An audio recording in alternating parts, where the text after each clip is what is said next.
Henry McCoy dhe gruaja e tij, Babi, dëshironin më shumë se çdo gjë të krijonin një familje. Për një kohë të gjatë kjo dukej e pamundur. Babi kishte lindur me një problem në gjendrën e hipofizës që e bënte shtatzanin shumë të vështirë. Por pastaj në vitin 1996 ndodhi diçka e mrekullueshme. Ata sollën në jetë një vajzë dhe e quajtën Michaela Mari. Pas një kohe, Babi dhe Henry u ndjen gati të provonin sërish. Ata u takuan me një specialist që sugjeroi trajtimin e fertilitetit. Plani ishte të përdorej një ilaç i quajtur Metroden, i cili ndihmon gratë të ovulojnë dhe rrit shanset për të mbetur shtatzëna. Ata sinqerisht nuk dinin çfarë të prisnin nga trajtimi, por kur shkuan për një kontroll rutinë mjeku u dha një lajm që i la pa fjalë. Ata nuk po prisnin vetëm një fëmijë, por po prisnin 7. Ishte herë e parë që ndëgjonin fjalën septuplet, 7 binjak. Lajmi ishte i pabesueshëm, por erdhi gjithashtu me rreziqe serioze si për babin ashtu edhe për foshnjat. Një nga mjekët e tyre foli për diçka të quajtur reduktim selektiv, një opsion mjekësor ku disa embrione hiqen më të mirë. Babi dhe Henry u mbi ngarkuan nga emocionet dhe zgjedhjet e vështira, por pas një mendimi të thellë ata vendosën. Do të shkonin përpara me të 7 foshnjat, pa reduktime. Ata do të kishin 7 binjak. Edhe pse ata ndiheshin të sigurt në vendimin e tyre, jo të gjithë ishin dakord. Disa njerëz folën hapur duke thënë se nuk ishte e drejtë të vazhdojnë me një shtatzani kaq të rrezikshme. Por Babi dhe Henry qëndruan pas zgjedhjes së tyre. Dhe ndërsa fjala u përhap në qytetin e tyre në Carlisle, në Iowa, komuniteti filloi të ndërhyjnte. Askush nuk ishte parë një rast si ky, dhe njerëzit kuptuan shpejt se familja McCoy do të kishte nevojë për sa më shumë mbështetje. Mbështetja që vëshoi pas njoftimit ishte e pabesueshme. Njerëzit dërguan stiva me pelena, ofruan shërbime falës, dadash, madje dhuruan ushqime për një vit. Dikush u dha atyre edhe një furgon të mjaftueshëm për të gjithë familjen në rritje. Babi dhe Henry nuk dinin vërtet si të shprehnin sa mirënjohës ishin. Gjithçka ishte paksa dërmuese, por më pas atyre i u dha diçka që nuk e kishin parë kur të vinte. Një shtëpi 500 metra katror e dhuruar plotësisht. Dhe pikërisht, kur menduan se kjo ishte surpriza e fundit, ata morën edhe furnizim të plot ushqimesh për një vit.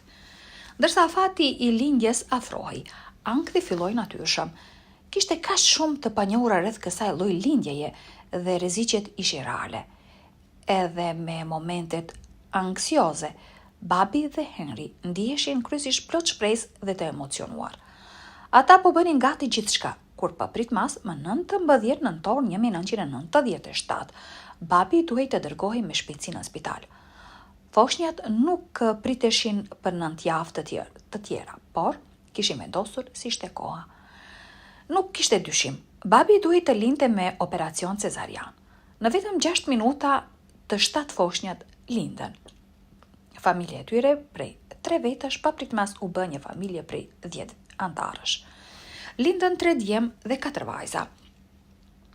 Kenny Jr., Robert, Alexis May, Natalie Sue, Kelsey Ann, Nathan Roy, Brandon James dhe Joel Steven. Ishte e vështirë të mbahej mend pa etiketa emri. Ishte e pabesueshme që të 7 foshnjat i mbijetuan lindjes. Megjithatë, kishte disa shqetësime të hershme shëndetësore. Lexi kishte një problem muskular që e bënte të ngrënit të dhimbshëm për të, dhe Natalie kishte vështirësi me refluksin e acidit, i cili gjithashtu i shkaktonte shqetësim gjatë ushqyerjes. Të dëgjosh për 7 foshnja që lindën është një gjë, por të jesh pjesë e ekipit spitalor që ndihmoi në sjelljen e tyre në jetë është diçka tjetër. 2 ditë pas lindjes, i gjithë ekipi mjekësor u mblodh për një foto për ta kujtuar momentin. Sa po doli fjala se Bobby kishte lindur para kohe, gazetarët vërshuan qendrën spitalore metodiste të Iowos në Des Moines. Parkingu ishte i mbushur me ekipe mediatike, të gjithë thethur për të mbuluar historinë, por i priste një pritje e gjatë. U deshën 3 muaj e 10 ditë para se Babi të lejohej më në fund të shkonte në shtëpi. Kur më në fund erdhi koha për të lënë spitalin, Babi dhe Henry nuk dolën vetëm. Një ekip ishte aty për t'i udhëhequr dhe mbrojtur nga turma e gazetarëve që prisnin jashtë. Pasi arritën të sigurt në furgonin e tyre të ri dhe u larguan nga parkingu i spitalit, policia mori përsipër të sigurojë që ata të qëndronin të mbrojtur. Në shtëpi, oficerët qëndruan në ruajtje jashtë shtëpisë së tyre për të siguruar që familja të vendosin në paqe të paktën derisa të ishin në gjendje të transferoheshin në vendin e tyre të ri. Kjo zhvendosje e madhe më në fund erdhi dhe nuk ishte thjesht një ditë zhvendosjeje, ishte një festë e madhe. Familja McCoy u zhvendosë zyrtarisht në shtëpinë e tyre 550 metra katror dhe ajo erdhi me një ceremoni. Të gjithë u mblodhën brenda garazhit ndërsa Lloyd Clark, kryetari i kompanisë Clark, i dorëzoi me krenari çelësat e shtëpisë Henryt. Buzëqeshjet ishin kudo. Më pas, në dhjetor 1997, babi dhe Henry morën një telefonat befasuese. Revista Time donte të përfshinte historinë e tyre. Kjo ishte kur ata e kuptuan 7 binjakët e tyre nuk ishin të njohur vetëm në qytetin e tyre të vogël. Historia ishte përhapur në të gjithë vendin. Edhe pse dhjetra media kishin ndarë historitë e tyre, shumë pak kishin qenë aty për të mbuluar atë drejt për drejt. ABC News Prime Time ishte rrjeti i parë që transmetoi zyrtarisht historinë e tyre. Me gjithë vëmendjen, disa kritike ishin të pashmangshme, disa njerëz madje akuzuan çiftin se po dëmtonin mjedisin duke pasur shumë fëmijë. Por përmes të gjitha komenteve negative dhe opinioneve të ashpra, babi dhe Henry qëndruan me këmbë në tokë. Ata e dinin se çfarë kishte vërtet rëndësi. Në një moment ata kuptuan se ishte koha të largoheshin nga qendra e vëmendjes. Ata vendosën se do të bënin paraqitje publike vetëm për datëlindjet e fëmijëve dhe jo më shumë se aq. Ishin kuinteshat Dion, të lindura në 1934 në Ontario, Kanada, të cilat i ndihmuan ata të arrinin në atë zgjedhje. Kuinteshat Dion ishin rritur në një mënyrë shumë të vështirë dhe publike. Ato ishin ekspozuar, trajtuar si një atraksion turistik dhe kjo kishte shkaktuar dëm real. Paralajmërimi i tyre i ra në sy familjes McCoy, kështu babi dhe Henry e zhvendosën vëmendjen e tyre të plot te jeta në shtëpi dhe rritja e fëmijëve të tyre. Kishte shumë sfida të reja për t'u zgjidhur. Vetëm lavandaria u bë një mal pune i përditshëm. Ata bënin rreth 17 larje çdo javë. Për të mbajtur ritmin, ata përfunduan duke bler 2 lavatriçe dhe 2 tharrëse, dhe nëse kjo tingëllon intensive, pelenat ishin në një nivel tjetër. Mesatarisht, 7 binjakët shpenzonin 52 pelena në ditë dhe pinin 42 shishe. Kujdesi për 7 binjakët ishte fizikisht raskapitës për babin.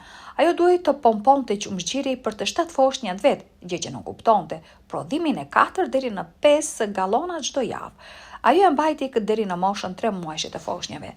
Trajnimi për tualet kishte qenë mjaft i lehtë me Mikaelën, vajzën e tyre të madhe e cila e kapi për vetëm 4 ditë. Por të përpiqeshe të trajnonin 7 fëmijë të vegjël, menjëherë ishte një histori krejt tjetër. Babi dhe Henry e dinin se do të duheshin të paktën disa muaj dhe ishin gati për këtë. Nuk kishte mundësi që 2 njerëz vetëm të kujdeseshin për 7 foshnjat dhe një fëmijë të vogël. Fatmirësisht, ndihma erdhi nga të gjitha anët. Miq, familjar dhe vullnetar me zemër të mirë, të gjithë ndihmuan. Njerëzit ndihmuan me ushqyerjen, ndërimin e pelenave, pastrimin dhe thjesht duke luajtur me foshnjat. Disa ndihmës ishin të papritur si punëtorët e ndërtimit që punonin në shtëpinë e tyre. Gjatë pushimeve të tyre, ata me kënaqësi merrnin radhën duke mbajtur foshnjat dhe duke ndihmuar sa mundeshin. Mbështetja që morën nga publiku ishte mrekullueshme, por ndihma nga familja vlente edhe më shumë. Motra e babit, Michelle, ishte shpesh aty duke qeshur dhe duke luajtur me mbesat dhe nipëritë e saj.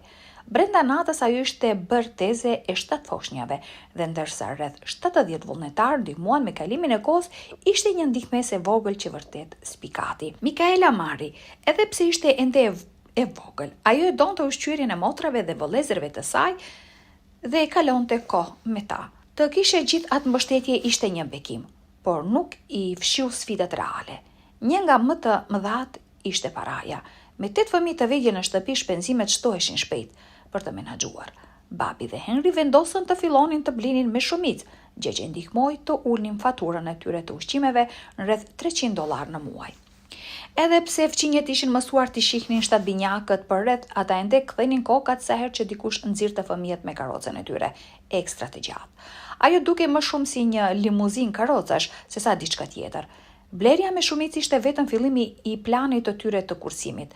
Ata gjithashtu ndërtuan kopshtin e tyre të perimeve, që bëri një ndryshim të madh. Ajo u dha atyre ushqim të freskët drejt për drejt nga obori i tyre dhe ndihmoi në zgjatjen e buxhetit edhe më shumë. Por pavarësisht sa mirë planifikonin, rritja e 7 foshtje me menjëherë erdhi me grupin e vet të përgjegjësive të pandërprera. Vizitat e rregullta tek mjeku u bën pjesë e rutinës së tyre. Kjo nuk ishte rritja e një fëmie, ishte rritja e 7, të gjithë të së njëjtës moshë, të gjithë menjëherë. Kështu 7 binjakët ishin gjithmonë në kujdes të ngushtë të kontrollet e rregullta. Të gjithë thonë se mëngjesi është vakti më i rëndësishëm i ditës dhe për 7 binjakët, Makoj ai u bë shpejt edhe i preferuari i tyre. Dhe ja diçka interesante, a e dini se foshnjat mund të kenë gjuhën e tyre? Është në të vërtetë një gjë reale e quajtur kriptofazi. Është një gjuhë e shpikur që përdoret nga binjakët, trinjakët dhe po edhe 7 binjakët për të folur me njëri tjetrin në mënyrë që askush tjetër nuk mund t'i kuptojë. Fëmijët Makoj kishin atë lidhje. Ata do të bisedonin në gjuhën e tyre të vogël dhe as prindërit e tyre nuk mund të kuptonin gjithmonë atë. Çdo ditëlindje, 7 binjakët ndjeshin si më shumë të thjesht se një festë. Për babin dhe Henrin ishte një moment për të reflektuar mbi dhuratën e pabesueshme që u ishte dhënë. Këto ditëlindje ishin të mbushura me gëzim, por edhe mirënjohje të thellë, vit pas viti. Fakti që fëmijët po rriteshin të shëndetshëm dhe të lumtur ishte një kujdes sa ata kishin marrë vendimin e dur atëherë kur zgjodhen të mbanin të 7 foshnjat. Çdo ditëlindje ndihej si një mrekulli tjetër e vogël. Sigurisht, dërsa fëmijët rriteshin, edhe sfidat e përditshme rriteshin. Një që i kapi ata të papërgatitur ishte veshja. Vetëm sepse 7 binjakët ishin të gjithë të së njëjtës moshë, nuk do të thoshte se të gjithë mbanin të njëjtën masë. Mbajtja e hapit me nevojat e tyre për veshje u bë një detyrë me kohë të plotë. Veshjet e Mikaelës nuk ishin as pak të mjaftueshme për t'i shërbyer të gjithëve. Fatmirësisht, kompania e veshjeve për fëmijë, Carters, ndërhyri dhe ofroi me bujari të siguronte veshje për 7 binjakët derisa ata të mbushnin 5 vjet. Edhe pse koha kaloi, zhurma rreth familjes nuk u zbe kurrë. Kjo u bë veçanërisht e qartë kur presidenti Bill Clinton personalisht i telefonoi babit dhe Henrit për të uruar mirë. Disa vjet më vonë ata patën gjithashtu mundësinë të takonin presidentin George W. Bush, por babi do ta mbaj mend gjithmonë atë telefonat të parë. Presidenti Clinton i kishte thënë: "Kur këta fëmijë të shkojnë të gjithë në shkollë, ju do të jeni në gjendje të merrni një punë duke drejtuar çdo korporat të madhe në Amerikë. Ju do të jeni menaxherja më organizuar në Shtetet e Bashkuara." Ai moment i mbeti në mendje. Nuk ishin vetëm presidentet ata që ishin kurioz për 7 binjakët. Guvernatori i Iovës, Terry Branstad, gjithashtu gjeti kohë për të takuar familjen. Dhe ndërsa ai ishte i emocionuar të takonte një nga 7 binjakët, ishte po aq i emocionuar të takonte atë. Dhe sigurisht asnjë ditëlindje nuk është e plotë të patortë dhe qiri, por kur 7 binjakët mbushën 4 vjet, babi dhe Henry morën një vendim të ndryshëm. Në vend të 7 tortave, ata kishin një me vetëm 4 qirinj. Ata donin të mësonin fëmijëve të tyre një mësim të thjeshtë por të rëndësishëm, ndarjen dhe të qenit mirënjohës për ata që kishin. Nuk do të ishte befasi për askënd që secili nga 7 binjakët kishte personalitetin e tij të veçantë. Çdo fëmijë solli diçka të veçantë në familje. Kenny Jr. ishte i njohur si kloni i familjes, gjithmonë duke bërë shaka. Joel dhe Natalie ishin të qetët që donin të lexonin. Brandon ishte i njohur si më guximtari dhe gjithashtu më kokforti. Nga të gjithë fëmijët, Kenny Jr. vërtet spikati. Ai fitoi pseudonimin eksploruesi i vogël, sepse ishte gjithmonë duke hyrë në vende ku nuk duhej të ishte. Ai ishte padyshim më ngatruesi i grupit. Babai Henry dhe nëna Babi kishin mënyrën e tyre për të përshkruar secilin nga fëmijët e tyre. Alexis ishte e ëmbël dhe gjithmonë shumë e vetëdijshme për rrethinën e saj. Joel ishte i menduar dhe qëndronte mjaft i qetë. Kelsey e donte sportin dhe kishte një ndjenjë të vërtet stili. Kenny Jr. ishte gjithmonë plot energji dhe nxitje. Nathan ishte i vendosur, Brandon ishte i hapur dhe atletik, dhe Natalie ishte ajo që synonte gjithmonë për sosshmërinë. Edhe me kaq shumë gjëra që ndodhin, babi dhe Henry e dinin se e rëndësishme ishte të kujdeseshin edhe për marrëdhënien e tyre. Ata e bën zakon të planifikonin një natë takimi një herë në javë, thjesht kohë për të dy. dhe ata nuk e lanë orarin e ngarkuar t'i ndalonte ata të bënin gjëra të veçanta me fëmijët gjithashtu. Një nga më të paharueshmet ishte kur morën Mikaelën dhe të 7 motrat e vëllezërit në një udhëtim në Disney World në Orlando, kur Ladies Home Journal pati mundësinë të përfshinte familjen McCoy. Ata e dinin se ishte diçka e veçantë. Revista publikoi një histori kopertine kur 7 binjakët mbushën 8 vjeç dhe kjo përfundoi duke ndihmuar shumë prindër të tjerë. Disa vjet më vonë, në vitin 2001, 7 binjakët takuan presidentin George Bush. Fëmijët nuk ishin saktësisht të sigurt se kush ishte ai në ato kohë, por ai sigurisht që e dinte se kush ishin ata. Rasti kërkonte veshje të njëjta, një set për djemt dhe një tjetër për vajzat. Ndërsa 7 binjakët vazhduan të rriteshin, disa rrjete televizive trokitën duke shpresuar ta kthenin jetën e tyre në një reality show. Por Babi dhe Henry nuk ishin të interesuar. Ata donin që fëmijët e tyre të rriteshin si çdo fëmijë tjetër, larg kamerave. Megjithatë, ata bën disa përjashtime se lejimi i mediave të kontrolloj gjatë ditëlindjeve. Një gazetare, Ann Curry, nga Today Show, mbajti kontakt gjatë viteve. Në ditëlindjen e 13 të fëmijëve, ajo bëri një histori të veçantë dhe solli me vete 91 qiri për të shënuar festën. Kur më në fund erdhi dita që 7 binjakët të fillonin shkollën e mesme, ishte një moment që tërhoqi vëmendjen e të gjithëve. Askush nuk ishte parë 7 motra dhe vëllezër, të së njëjtës moshë esnin së bashku nëpër korridorët e shkollës së mesme Carlisle. Por nuk u desh shumë kohë që ata të vendoseshin. Ata bën miq shpejt dhe u përzien menjëherë si çdo student tjetër. Të lindurit para kohë ndonjëherë mund të sjellin sfida, dhe kjo ishte e vërtet për 7 binjakët McCoy. Si Alexis, ashtu edhe Nathan linden me paralizë cerebrale, gjë që e bënte ecjen më të vështirë për ta. Por kjo nuk i ndaloi kur ata të ndiqnin atë që donin. Edhe pse ndonjëherë përdonin walker për të lëvizur, ata ishin të vendosur të jetonin plotësisht. Nathan sidomos e shtiu veten për t'u përmirësuar, duke punuar drejt qëllimeve të tij çdo ditë. Ai njëherë tha: "E mësova veten si të ecja sepse vërtet doja të mësoja." Alexis kishte një formë më të rëndë të paralizës cerebrale, por kjo nuk e ngadalsoi as atë. Në vitin 2013, ajo u kurorësua Miss Adoleshente. Ëndrat u bën realitet dhe la një shenjë pozitive tek të gjithë ata që e takuan. Para se dikush ta kuptonte, mbriti ditëlindja e tyre 16. Ishte një moment i madh dhe emocionues gjithashtu, sepse po mësonin të drejtonin makinën. Por mësimet e drejtimit nuk janë të lira, dhe kjo ishte kur babai i tyre vendosi se ishte koha perfekte për të dhënë një mësim të rëndësishëm jete. Henry donte që fëmijët e tij të kuptonin se parat nuk shfaqen vetëm, duhet t'i fitosh. Kenny Jr. shpjegoi për NBC News: "Na u mësua nëse duam diçka, duhet të punojmë për ta." Edhe pse kishin një histori mjaft unike duke u rritur, në thelb ata ishin thjesht adoleshentë të zakonshëm. Disa po fillonin të eksploronin dashurinë e re, të tjerët gjetën punë me kohë të pjesshme dhe disa tashmë po uleshin pas timonit. Kur mbushën 18 vjet, gjërat filluan të ndryshojnë vërtet, veçanërisht për Babin dhe Henryn. Të dy donin të ndanin këshilla dhe udhëzime me secilin fëmijë, por ta bënin këtë 7 herë nuk ishte saktësisht e lehtë. Pastaj erdhi një moment i madh. Në maj të vitit 2016, 7 binjakët u diplomuan në shkollën e mesme. Për Babin dhe Henryn, duke i pothuajse ireale, duke parë të 7 me kapele dhe uniforma, ishte e vështirë të besonin sa shpejt kishte fluturuar koha. Pas diplomimit secili prej tyre u nis për të ndjekur rrugën e tij. Alexis dhe Kenny Jr. qëndruan pranë shtëpisë dhe ndoqën kolegjin komunitar të zonës Des Moines. Dhe po, Alexis u diplomua në krye të klasës së saj të shkollës së mesme. Ndërkohë, Brandon u bashkua ushtrisë amerikane, duke dëshmuar sa guximtar ishte vërtet. Kishte qenë ëndra e tij që kur ishte 3 vjeç dhe tani më në fund po e jetonte atë. Kenny Jr. ka qenë gjithmonë i llojit praktik dhe pasi kuptoi se kishte një aftësi për marangozin, ai u zhyt plotësisht në të dhe tashmë ka përfunduar disa projekte mbreslënëse të tij. Fëmijët McCoy gjithashtu ishin me fat që morën 2 oferta shumë bujare për arsimimin e tyre. Shteti i Iovës tha se ata mund të ndiqin çdo universitet publik në shtet falas. Përveç kësaj, Universiteti Hannibal Ranch i Missourit ofroi bursa të plota për të 7. Nathan, Natalie, Kelsey dhe Joel vendosën t'i pranonin ato. Lexi është një tjetër që vërtet ka gjetur rrugën e saj. Ajo është e apasionuar pas edukimit në fëmijërinë e hershme dhe zgjodhi të studionte në atë fushë. Dhe po, ka një shkencëtar në zhvillim në mes. Gjithashtu, ky do të ishte Nathan.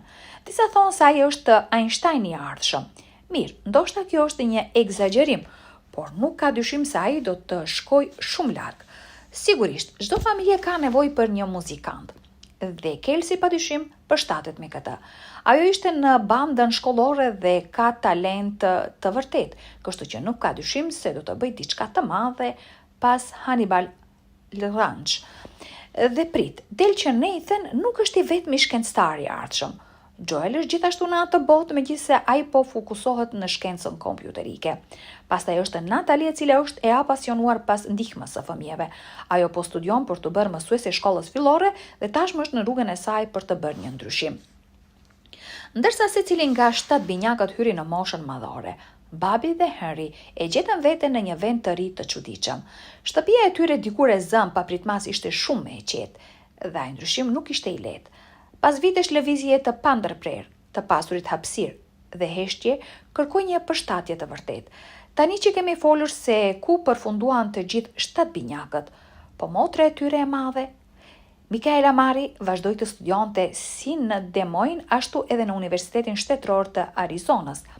Ajo tani është e martuar dhe ka përjetuar gëzimin e të bërit print. Mrekullia është të kthyer në rreth të plot. Nuk kalon asnjë ditë ku Bobby dhe Henry nuk ndjen mirënjohës për jetën që u është dhënë. Ata shpesh mendojnë për ditët e para kur njerëzit sugjeronin të merrnin parasysh reduktimin selektiv dhe ata e dinin thellë brenda se bën zgjedhjen e dur për familjen e tyre. Nuk është vetëm një se janë mirënjohës që nuk e morën atë rrugë. Ata nuk pajtohen fuqishëm me të. Kur pyetën për këtë, Bobby dhe Henry shpesh thonë: "Eja në shtëpinë tonë dhe më thuaj cilet 4 nuk do t'i kisha pasur." Për ta, të kishin 7 binjak nuk ishte thjesht e rrallë, ishte një dhuratë. Ata gjithmonë kanë besuar se ishte e shkruar. Duke u ndjerë të prekur nga përvoja e tyre, ata vendosën të ndajnë historinë e tyre në një libër që e quajtën 7 nga qielli.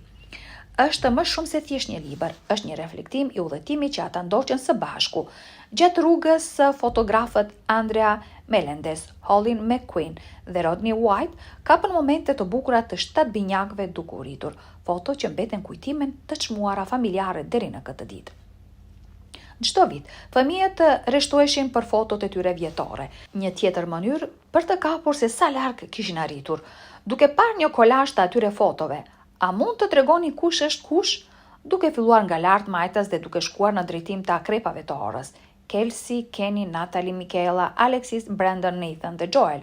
Në vitin 2016, vite pasi I takoi për herë të parë, gazetarja Ann Curry u kthye për të takuar me 7 binjakët. Ajo ishte e mahnitur nga se ishin rritur. Ata nuk ishin më foshtjet e vogla për të cilët ajo kishte treguar histori. Ata ishin të rinj që shkonin drejt të ardhmës së tyre. Një pyetje që njerëzit shpesh bëjnë është: a do të kenë ndonjë nga 7 binjakët 7 binjak gjithashtu? Përgjigjja sipas ekspertëve mjekësor është ndoshta jo. Kjo sepse trajtimi I fertilitetit që përdori Bobby nuk është diçka që trashëgohet gjenetikisht. Tani më shumë se 20 vjet më vonë, familja McCoy ende shikon pas me zemër plot. Kur pyeten nëse do të ndryshonin diçka, vendimet, vështirësitë, kaosi, Bobby dhe Henry thjesht buzëqeshin dhe thonë jo. Historia e tyre është më shumë se thjesht për të pasur një familje të madhe. Është një kujtesë se kur beson, qëndron I fort dhe vazhdon. Jeta mund të befasojë në mënyrat më të mira, ndonjëherë madje të jep bekime herë 7. Nëse kjo histori ju preku zemrën, mos harroni të bëni like, shpërndani dhe abonoheni për më shumë histori të jetës reale që na kujtojnë se çfarë ka vërtet të rëndësi. Faleminderit që na ndoqët.